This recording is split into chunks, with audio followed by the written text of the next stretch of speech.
Ever feel like financial talk is a completely different language? Like everyone else got a secret manual you missed?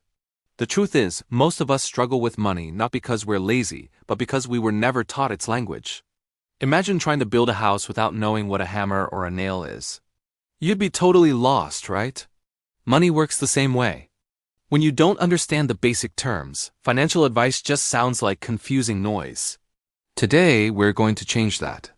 We're breaking down the must-know financial terms for every beginner. These are the building blocks of financial literacy. By the end of this video, you'll be able to speak the language of money with confidence. And that's the first real step toward taking control of your financial future. Let's start with an emergency fund.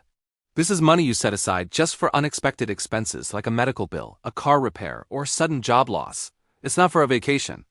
It's a safety net that keeps you out of debt when life throws a curveball. Financial peace begins right here. Next up, a budget. A budget is simply a plan for your money. It tells your income where to go, how much for spending, saving, and investing. A budget doesn't restrict you. It empowers you. You stop wondering where your money went and start telling it where to go. Now, let's talk about your debt-to-income ratio, or DTI. This measures how much of your monthly income goes toward paying off debt. A lower DTI is a great sign of financial health. A high DTI means your debt is eating up your income, leaving you with less room to grow. Okay, let's build some wealth. Assets are things that put money into your pocket or grow in value over time, like stocks, real estate, or a business. On the flip side, liabilities are things that take money out of your pocket, like loans and credit card debt. Your net worth is the simple difference between your assets and your liabilities. Growing your wealth means growing this number. Have you heard of equity? It's your ownership stake in something. If you own a home, your equity is the part you truly own, not what you owe the bank.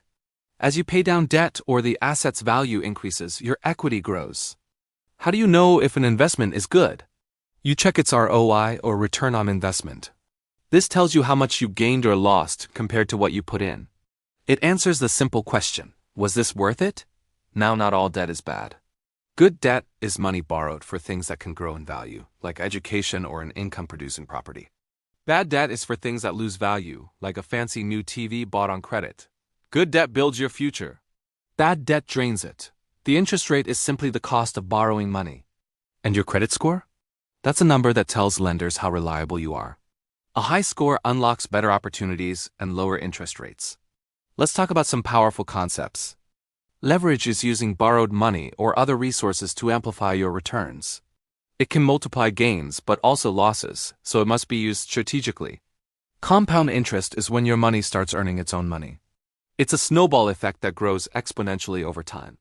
The earlier you start, the more powerful it becomes. To protect yourself, you need diversification. This means not putting all your eggs in one basket. Spreading your investments across different assets reduces risk. For beginners, index funds and ETFs are fantastic tools for this. They let you invest in a whole bunch of companies at once, at a low cost. Some companies share their profits with investors through dividends. This is extra income you get just for being an owner. Of course, we have to talk about taxes. Income tax is what you pay on your earnings.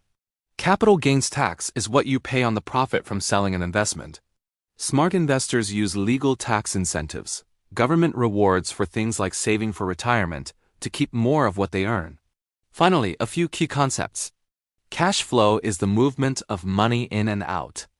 You want positive cash flow, meaning more coming in than going out. Liquidity is how fast you can turn an asset into cash. And inflation is the rise in prices that makes your money worth less over time. This is why just saving isn't enough. Your money must be investing, working for you to grow faster than inflation. These terms aren't just definitions. They are your tools. Once you understand this language, confusion turns into confidence. And your financial decisions become intentional, not accidental. This is your foundation for building real wealth.